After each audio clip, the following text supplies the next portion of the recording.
Good morning, our Friday edition of This Week in Missouri Politics Midweek Update. We are joined by the guy who, no matter what happens, he's at the center of it. Senator Denny Hoskins from Warrensburg. Thank you so much for joining us. Yes, thanks for having me, Scott. So it seems it doesn't matter what happens. You're like the Kardashian or like the Prince Harry of Jeff City. Wherever the drama is, you're in the middle of it, and that's the way. Again, the session. When you go home, I assume you go back to being the CPA life. That's got to be boring because you scratch the entire itch here, right? Yeah, that's probably true. Definitely being a state senator and being involved in politics there's a lot more twists and turns than being a CPA. So it feels like there's a whole bunch of things connected at one time here. I want to just take a minute and walk through. And if you see three Steins, well, word on the street is we may have a guest, but yes. we'll get to that if he shows. He could be on Senate time, so that means he'll be here about next Thursday at 8:15. VLT legislation. If you walk into a gas station right now, or Eagles Club or Elks, you see what looks like kind of like slot machines. That's right. The little tweaks, and they're not exactly, but kind of.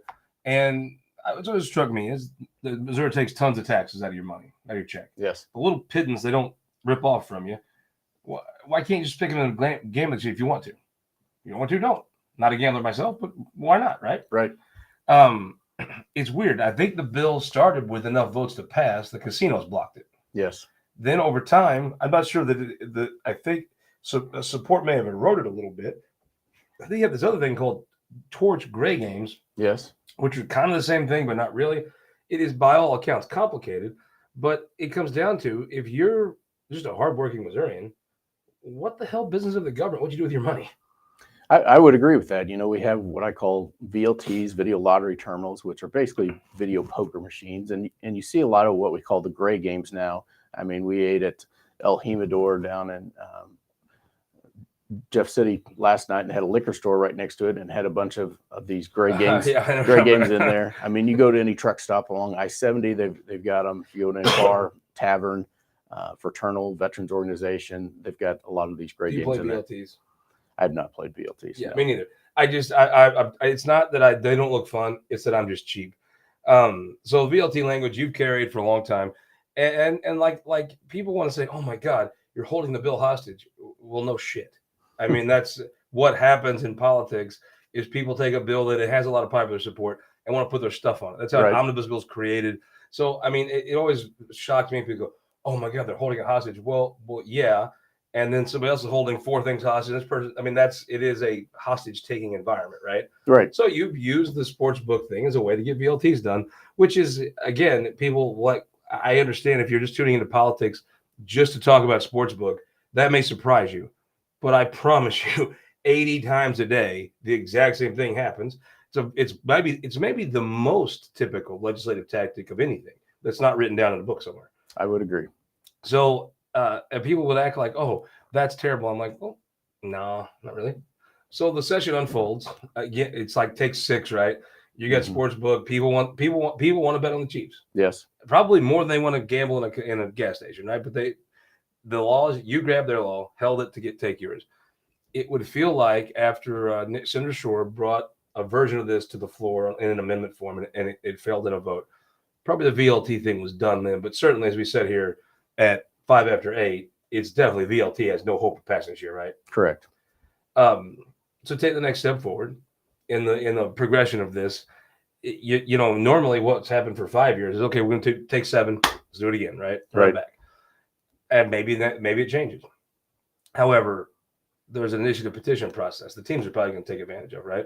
Yeah, most certainly they could. Although, polling obviously depends on who's doing the poll and when that poll's taken. But I mean, the most recent poll I'd seen from, I believe, St. Louis University had 35% in favor of legalizing sportsbook and 45% against.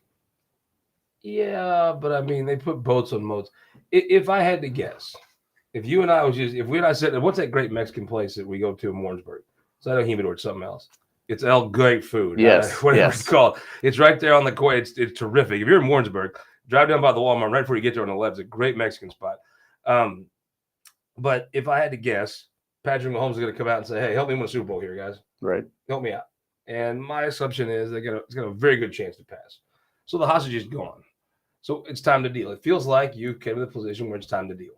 Mm-hmm. But not everybody likes the deal. Maybe is Right. that where it is? Right. I'd say that's correct.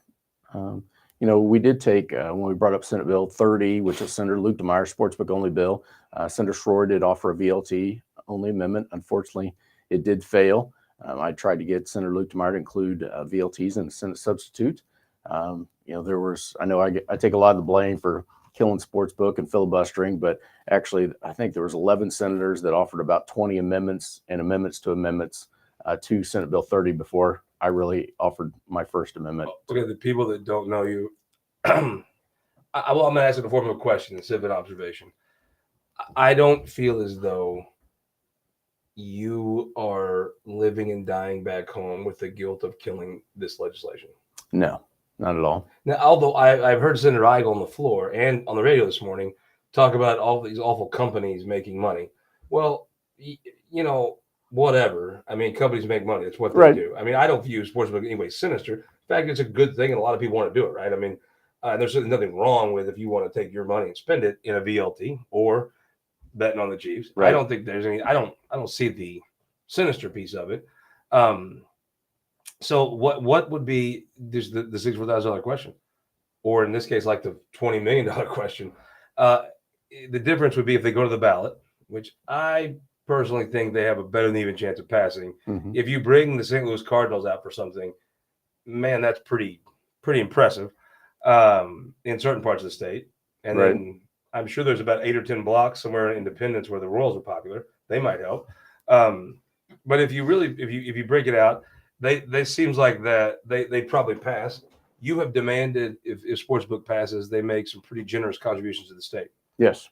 I assume if they do it on their own, that will not be in an initiative petition language. Sure, they'll do something for the state, but it will not be near the benefit. What is the package right now that you would accept that lets Sportsbook happen? And there's probably a bunch of other mundane bills that most folks watching this won't actually care about, but certain people will, that probably pass as well. Well, I think first of all, it had to start with the amended version of Senate Bill 30. The amended version of Senate Bill 30 had some increased admission fees that would go toward our veterans' homes and the home cities, as well as our veteran cemeteries. It included some player language. It included a increased tax rate. I had an amendment that I had just offered when they laid it over to put $10 million to problem compulsive gambling. I'm a big believer that, hey, if we're going to have an increase of problem compulsive gamblers in the state, and in the state of Illinois, I think that's increased over to 350,000 identified problem compulsive gamblers in the state of Illinois, then those people that are going to be making millions of dollars need to help pay for that.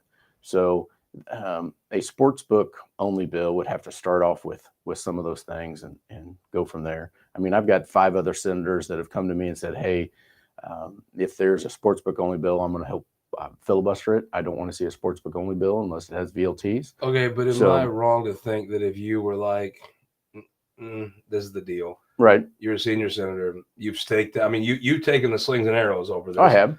You're the leader on it. Something tells me that if you say no, this is what I want to do, folks more than likely go along. You give me a lot of credit. I would say it's just as likely that more folks go along if you're okay than if the Chiefs and the Cardinals come out for a validation that it passes. Right. Well, take a second here.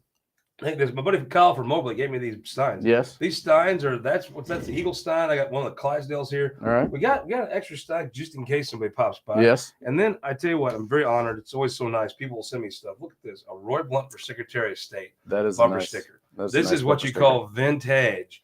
I will have this put up here. Thank you very much. This was very kindly sent to me by a lady named Mary from St. Louis County. She'd saved this for a long time, and I promise you, if you'll come to the office, we'll have it somewhere, and we're very grateful that you do. Speaking of Secretary of State, that office is open. That office will be open. Someone's going to be Secretary of State. Roy Blunt was Secretary of State. Yes. Matt Blunt was Secretary of State. Yes. What, you want to be Secretary of State? I am planning on running statewide and am planning on having a announcement here in the month of June. How'd you talk Michelle into that? Well, Michelle, she's very good to me. If you talk Michelle into that, you could probably talk people into giving you enough money to be Secretary of State, I think. Well, that's probably true. You know, we're looking statewide, and I think it's going to be make the announcement on Tuesday, June 6th in Warrensburg. We've got an event up there. Where yes, at the Coltons up there. You know, they have a out there east of town, right? out there east of town on Highway 50. They partnered with Phantom 5 Distillery out there. It's a great That's venue. A pretty view down there from the great event space. And so, yes, we're planning on having the announcement out there on Tuesday, June 6th at 5 o'clock. Maybe you could wink if it's treasurer. Maybe like scratch your nose for Secretary of State. Right. Just for us talking. Right. So let's talk about a little bit bigger picture here. Yes.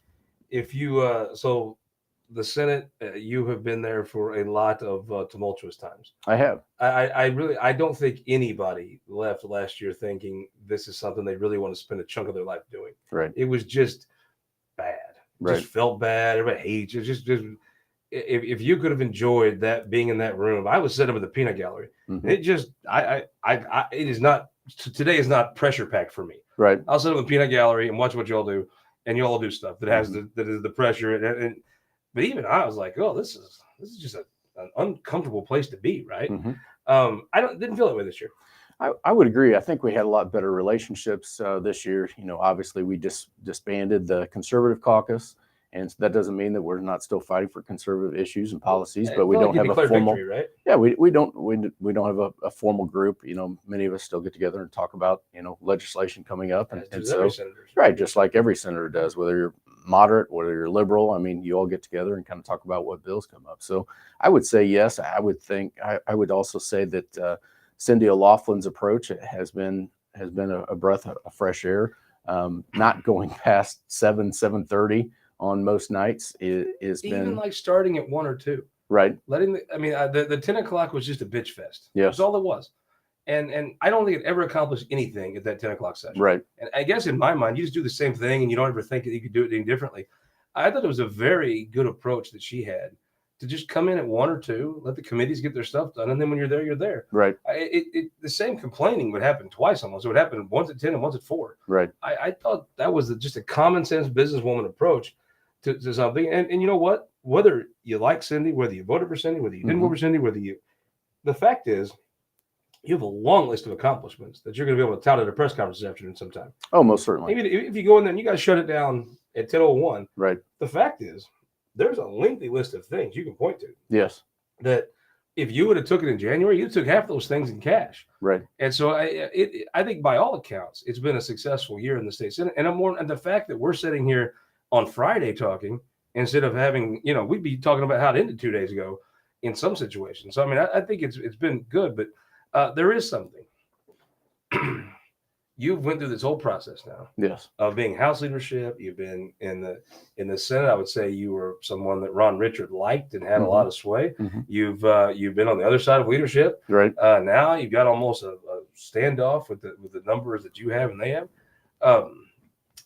Starts with Senator Bratton, passionate about the landfill. Yes. Now, to me, I don't think that means you're corrupt or on the take if you think that people should be able to sell their property who they want to sell it to. Right. I mean, there's normally some folks will be arguing that's my damn land. I'll sell it to who I want to sell it to. Right. But it's an emotional thing. And Rick Bratton's a good man and fighting really for his folks. But he didn't have the support to pass the bill, right? It happens. Right. It happened. I think you've been on the end of that gun killing bills before. You've been on the end of getting yours killed. He got his, he didn't have the support of the Biden to pass it. And then he took to the floor and said, I'm going to hold it hostage. Right. Now, while it is very customary to hold bills hostage, holding the floor hostage, saying nobody gets any, that we do nothing till I get what I want. Yeah, that's not normally the case, right? You're right. That's not normally the case. I mean, Rick Bratton's been he's actually my senator. He represents Johnson County. Yeah. And so seeing him go out there and be as passionate and fight for what he believes and fight for his constituents, I can't, there's no one out there that is going out and saying, hey, yes, I really want a new landfill in my district next to some houses, schools, and churches. And Rick Bratton's taken that and run with it. Yeah, local government issue, though. Well, partially. I mean, we do have state statute that kind of regulates some of that, but hopefully the local governments will come to their senses and say like, go 20 miles down south, out in the middle of the country somewhere. That'd probably be a good place to have a landfill next to our schools. There is a logical argument on both sides of this. It is not something where there's no way anybody could figure this out. I mean, there's an argument that says you should be, if it's legal, and there is state statutes if you meet them. Right. I get where he's coming from, but he did grab it hostage. My God, we do have a guest. Breaking news coming in. The now senior senator from the 3-person delegation of St. Charles County, the one and only Wild Bill himself, Wild Bill Eigel. Welcome to the show. Morning, buddy. Good to see you. Microphone for Wild Bill Eigel. I know one right here. We got a Stein for him. Oh, look at that. That is gorgeous. First thing, I had a very nice lady named Mary and said this to me from St. Louis. And I was like, there's a Secretary of State. There's going to be one. Roy Blunt was one. Matt Blunt was one. What do you think? I mean, then he gave me the June 6th cliffhanger. Right. What are you taking bets on? What's he running for? Roy Blunt? Nothing. Let's go Denny Hoskins. Oh, Denny Hoskins? Oh man, I tell you what, one of the most important things that we do in the state is ensure that we have integrity in our elections. And it's difficult for me to think of somebody that I trust more with something so important than Denny Hoskins. I just, Denny, I'm not trying to influence you. I think you'd make a fantastic Secretary of State. Well, I appreciate that. What I like about it is on a big day, last day of session's a big day. And, you'd want to wear like something that expressed winning and tradition and history. And he doesn't have a blue jacket on. He's got a red jacket. He's got a red jacket. He's figured out the thing. I knew Parson was running statewide. When I didn't hear anything else about the Royals, I saw in his office, he had the Cardinals hat and he had the Chiefs helmet. And I'm like, that's right. The sporting watching of every statewide politician, the F-150, the boots, check. Right. So thank you for stopping by. We're talking about something. Yep. We talked about, people are probably watching this that maybe don't. I saw you got some tweets that you don't normally get on the floor. Sports fans want to bet on football. They just do. And they don't really understand why anybody tells them no. Right. I actually don't understand why it's in the governor's business what you do. But holding a bill hostage is maybe the most common legislative tactic that's not written in a book, right? That's right. There's literally nothing. I mean, if you have to have the worst senator in the world that got nothing done if they never held something up to get their thing on. That's right. So it's always funny to me to watch people that are even seasoned people who watch this say, "Oh my God, you hold sports book." Well, no shit, you hold sports book hostage. That's what happens. And at one time, VLTs was kind of held up because it had a lot of support. The winds shift. We were just getting to the part about how what Senator Bratton did was different. He took the floor hostage. Said nothing happens till I get mine. That is a tactic you don't see that often. And to me, that was one of the most righteous stands I've seen, because you truly are. It's a local government matter, but you're trying to push something through that you think would be very bad. Rick Bratton's a passionate guy. You have to listen to him. You know that this is something. It's not a game. It's not a political thing. It's not ideological. He truly, can get worked up almost to the point of tears, talking about how bad this would be for his area. But still, the thought of saying, I'm going to grab the floor and hold it. What if 34 people did that? Well, I tell you what, here we are in the last day of session, and we've been working on, Scott, you've referred to me as a senator from tax cuts often through the years. People know I'm passionate about this. And I think that the issue of personal property taxes is one of those big ideas that, when everybody went down on December 1st of last year and had to pay 15 to 20% more to the government just so they could rent their car from the government for another year. I think there was a statewide outcry for that and a demand from the legislature, somebody to come forward and lead that legislature to a place where we could get a little bit of personal property tax relief. And, here we are on the last day. But let's ask you this, though. You don't have the support to get that passed through the legislature, right? Well, I think we do. In fact, through a normal legislative tactic, you've had 5.5 months.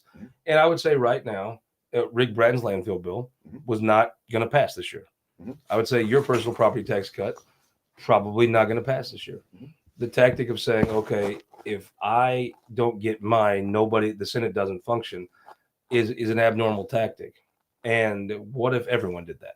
Well, I can't speak to everyone. I could just tell you that in the last week of session, every senator is empowered to stand up if they feel that the cause is great enough that they can bring the chamber to a halt for something to believe in. And this is something that I believe strongly enough that I don't think that we should do anything else until a personal property tax cut is sitting on the governor's desk. And, the bills, now there's always exceptions to the rule. Right. There are going to be things that I would be willing to go in there and maybe set aside a discussion on personal property tax until we got certain other things done. But that's a pretty short list. Probably IP reform. If we've got something to do on IP reform today, I'm probably going to sit down so that can happen. If we want to have a conversation about protecting foreign land from foreign owners, if there's action required by the Senate, there isn't right now. But if there is, I'm probably going to sit down and allow that conversation to go forward. But a lot of these smaller, lesser priorities, we've been working on these all week. And I've been told and promised that we were going to get to action on the personal property tax cut day after day, week after week, month after month. At some point, there's just a point where you got to say enough is enough. I'm going to stand and plant my flag in the ground right here. How did you pick Senator Trent's bill? Just where your dander just got high enough? Well, no, that was actually the point shortly. But unfortunately, and I talked to Senator Trent last night about this. Unfortunately, it was just happened to be right before his bill came up that I was notified by leadership that the personal property tax was not going to move forward until a deal was worked out on Sportsbook. Now, I expressed at the time, there were several, Senator Hoskins was in the room at the time. I expressed that there was no reasonable path for Sportsbook to pass. So by choosing to also kill the personal property tax was such a, it would go back on agreements and arrangements that were made on personal property tax last week. You two didn't get in the boat together. You were pushing the boat. Correct. Correct. That was coincidence? No, of course not. I don't think it was coincidence. I think this was something that, even though this week has been difficult at times, we moved a lot of legislation yesterday. We moved a lot of the priorities from our colleagues. You've done a little filibustering in your time. I don't think it's a filibuster to take an omnibus bill and look through every provision. Absolutely. That's true. Absolutely. I pointed to several times this week. Right. The time you found a provision that 34 people missed. Don't dig deep. Yeah, don't dig deep. And you know what? That was a good thing. That was a better thing for the process. And I think it was a good thing on these up. I just don't see how you can accuse someone of filibustering if you're taking an enormous bill that in the past has had a history of having things passed nobody realized and reading it. That's right. That's maybe called doing your damn job, right? Now, what you did, filibuster, right? That was a filibuster. Pull the thing. That's right. That was a filibuster. Take a second here. We're going to do these every day this week because United Fiber. Look at this. How many co-op meetings you've been to, annual meetings? Bill wouldn't know about those. Yes, He's getting to know about them now. He's running for governor. Yeah. Look at that. Have you ever seen a giveaway at a co-op that good? Wow, that's nice. United Fiber. You got to get up there and see Jim and those guys. In most cases, let's see this. Yeah, that is a legit cast iron. That is a cast iron. Do you know? My wife has one of these. You better keep it in line. They said they had to get a forklift to take these because they got them shipped into the post office. They couldn't move them in anything. Oh yeah, they're a forklift half of the time. But in St. Joseph now, they got Savannah and Maryville and all those places. Normally, we want the city to come out to our area and run fiber. Well, they want United Fiber to go into St. Joseph. Really? Yeah. And then the courtyard by Marriott, you both know. I mean, let's be real. If you're gonna meet somebody and they come in, they're like, "Oh, Capitol Plaza," you're like, Jacob, can you get this off my calendar? I mean, this is obviously a JV person, not up to the snuff. But they go courtyard by Marriott. I mean, I've seen both of you in there all session. You see everybody. If you just post up in the lobby, you're gonna see everyone. So just on that note, Scott, my wife Amanda came down and spent a night here in Jefferson City with me. And I said, "Would you like to stay over at my place? I stay at a modest location here." Yeah, and I said, she said, "Nope. You know where we need to go? Guess where we went? Courtyard by Marriott. Courtyard Marriott." That's right. That's right. I mean, the taste and the patience and understanding she must have being married to you, combined with that taste. I mean, you're a slick talker. Somebody says you can't be governor. Look at Amanda. Let's get back to this though. So you hold it hostage. I mean, if you were in leadership and you had 33 people that had the same tactic, you would never accomplish anything, right? Well, it would be tough to accomplish much, but like Senator Eigel said, he's been working on this personal property tax all year. We heard and trying to get it to come to the floor. We made broken promise after broken promise. Monday said we were going to go to it Tuesday. Tuesday said we were going to Wednesday. Wednesday said we were going to Thursday. Well, it turns out this was the whole plan all along, is to bring these bills to the end.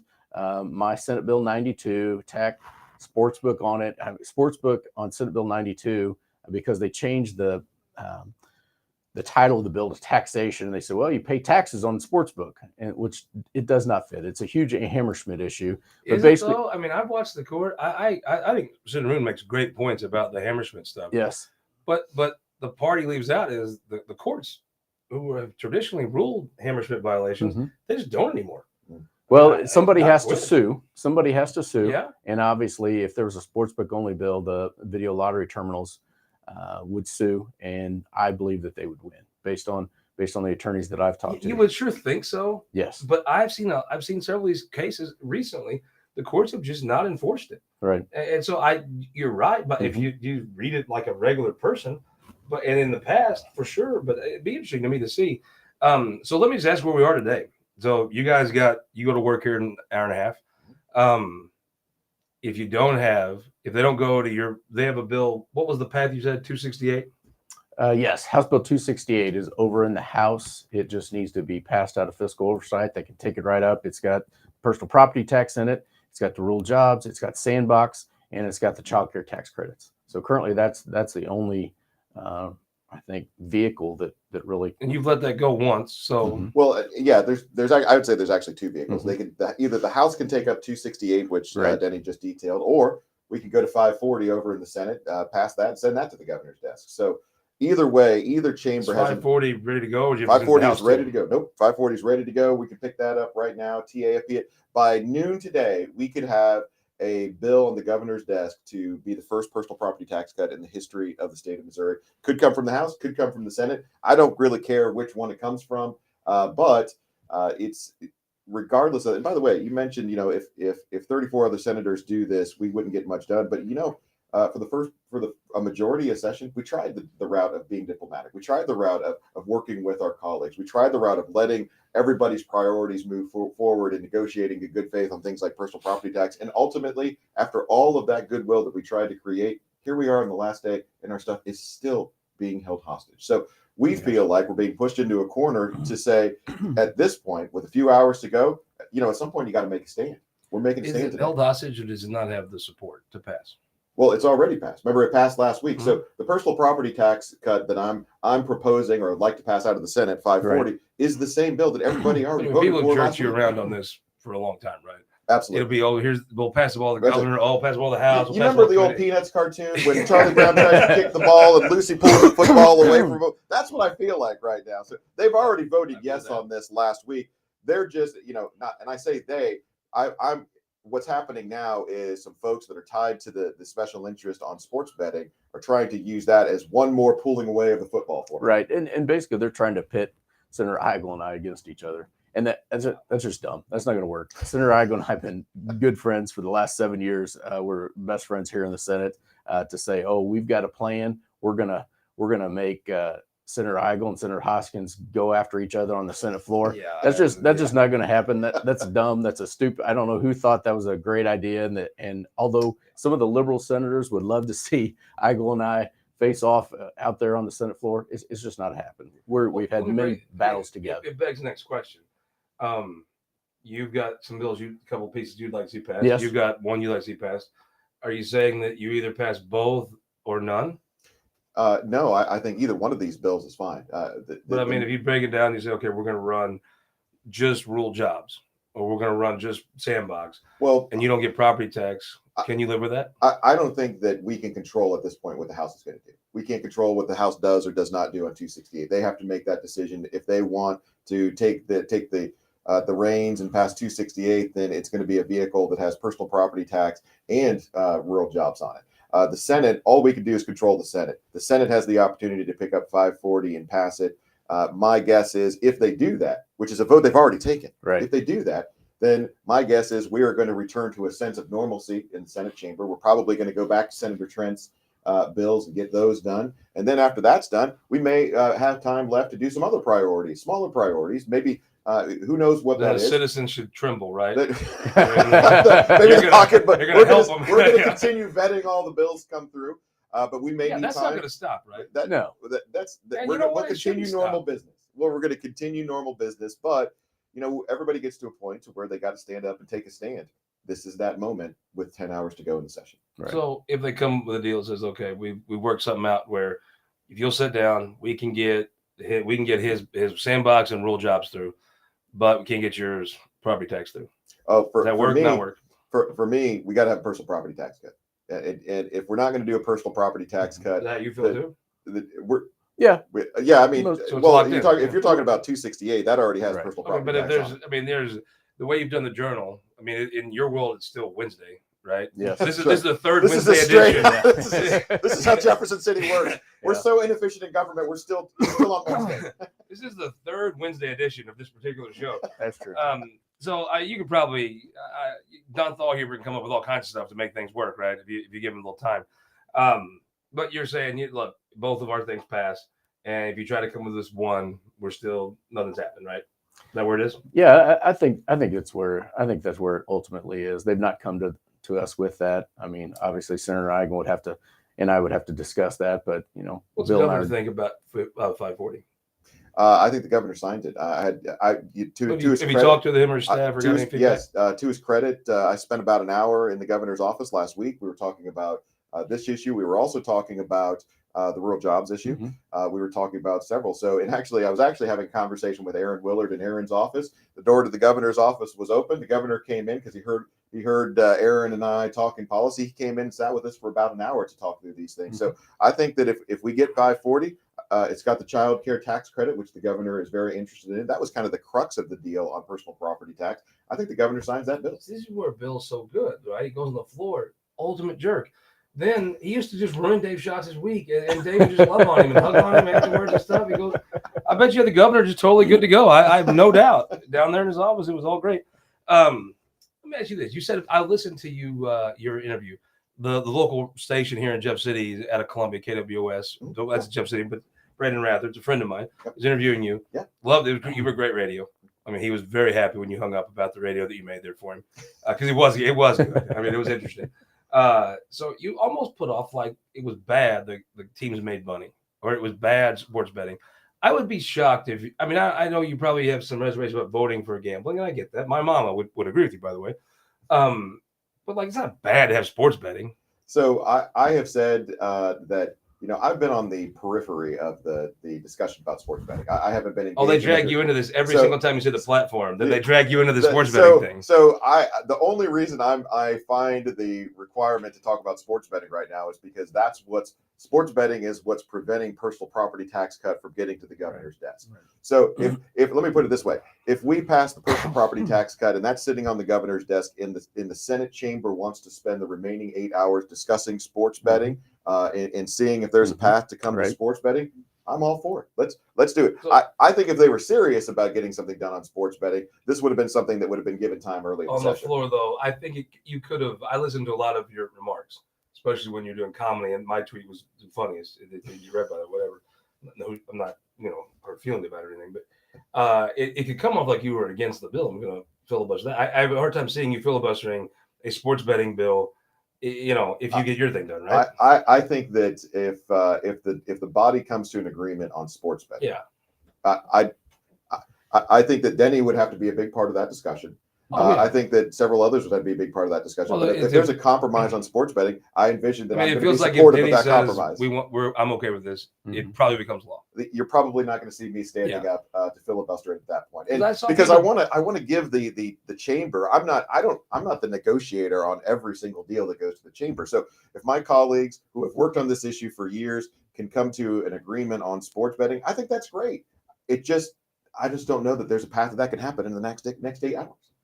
Yeah, I just think I think there's some folks listening to you that normally don't listen to the Missouri legislature, Mm-hmm. and I think they took it that no matter what, you're going to kill that.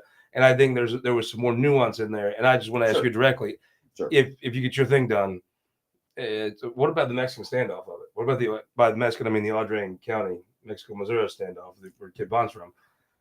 Who's got to go first?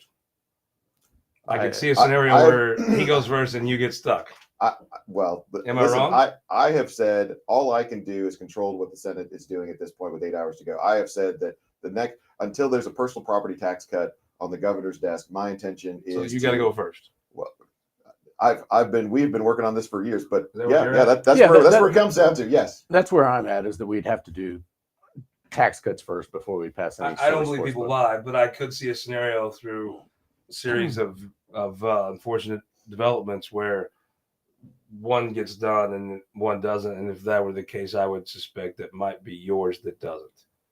I just think there's more people passionate on the side of appeasing Senator Hoskins here than you. And this is in the past has been, like you said, a little bit loosey, a little bit pulling the football back. So you got to go first. Well, like I said, all I can do is control that. I envision this going to be very difficult for the Senate chamber to do much until there's a personal property tax bill on the governor's desk.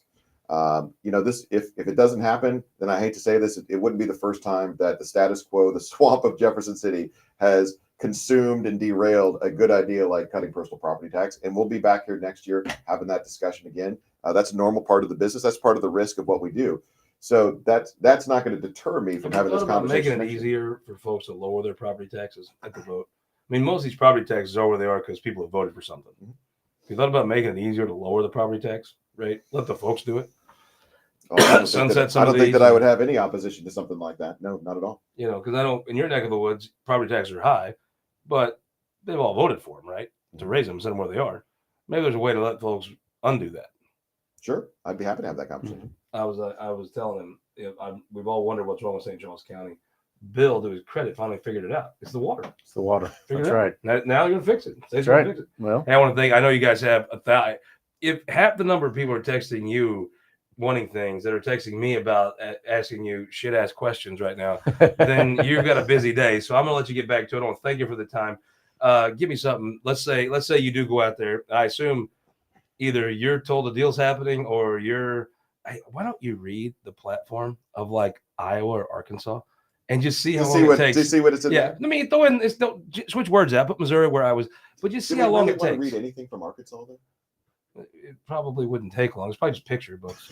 but I would grab another party platform and just throw Missouri in there where it says Nebraska. I wonder how long it would take for somebody to realize, oh my God, he's pranking everybody. This is not even. This is not our thing. But so if you go out there, and session's over. I've always felt like. You'll be okay with that. You'll be frustrated, but frankly, with this bill, you've been there before. Exactly. You've been there before. I would say the leverage maybe not is on your side because I do think you two could probably go have a beer at 2:00 today and go see your family since I'll see you on the campaign trail and not be devastated. But what's something you're glad happened this year? Oh, the SAFE Act. Yes. Without question. The SAFE Act that's going to protect kids from surgeries that I think are not just immoral, but physically damaging to people under the age of 18. So that's sitting on the governor's desk. That's going to be your sunset was to me that sunset was people act like you're just out to hurt these kids or pick on them for attention. And look, I'm not saying there's not an element of politics and anything, but I thought the sunset you put on that was wise because whatever we know about this a trans issue, we know more than we did 4 years ago. Gonna know a lot more in 4 years. I thought that was the part of it. You can't really say somebody's mean if you're saying, look, we're gonna pause this until we know more. I thought that was like a way to split things and say, okay, we're not just out to hurt you. We're out to learn about this. Well, I would say the sunset probably wasn't one of the things that I asked for. I prefer not to have the sunset in the bill. That being said, that was the provision that was ultimately the mechanism by which something was able to reach the House. Mm-hmm. So oftentimes we file what we consider perfect bills. And yet, in spite of the bill, and by the way, the personal property tax cut that I filed that would get rid of all personal property taxes was my perfect version of the bill. But what we find out as it goes through the legislative process is that water. that it has to go through the natural process of vetting and compromise with the other 33 senators in that chamber, whether it's the pediatric transgender issue or it's personal property tax or it's sports betting, whatever it is, they have to go through this natural process. It's a difficult process to go through, but the system is designed to make it difficult. So, and that's okay. That's okay. So I think that's if the session ends right now, that the transgender issue, the Save Girls Sports issue, I would argue that's the issue that Republicans are going to be talking about for the next 8 months. I would tend to agree with Bill. I'd say the SAFE Act, number one. Senator Moon worked very hard on that. How about it being Mike's bill?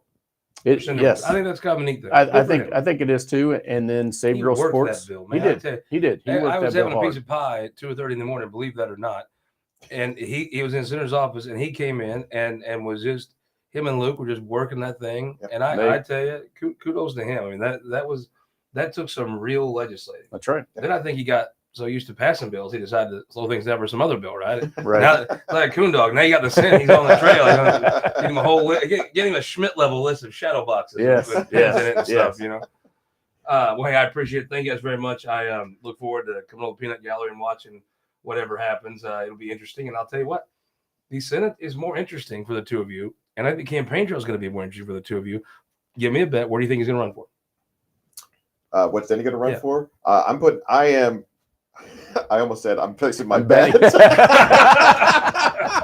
I was a betting man, I'd bet. I'm going to go with Secretary of State. I think that I have not to go on a tangent. I kind of thought Treasurer maybe because of the CPA part. I've got some frustrations with our current Secretary of State. As you know, I think that we need to change course a little bit in that office. So I think Denny would be a fantastic Secretary of State. Been amazing to watch people say you're not running for governor when you're attacking the front runner for governor, and with some effect. The Eric voting system is something I had no clue existed. Mm-hmm. I would have thought maybe somehow Schmidt kept his door sign locations or yard sign locations intact.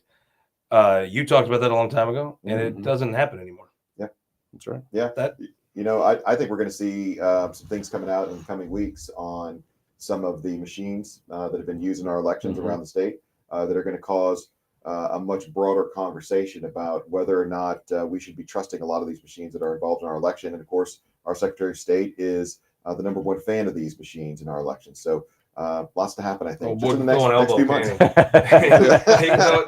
Hey, guys, I appreciate the time. Thank you so much. Yep. Thank you. Enjoy it. Thank all of you for watching. Thank United Fire with the Corner by Marriott. We'll see you Sunday for this week.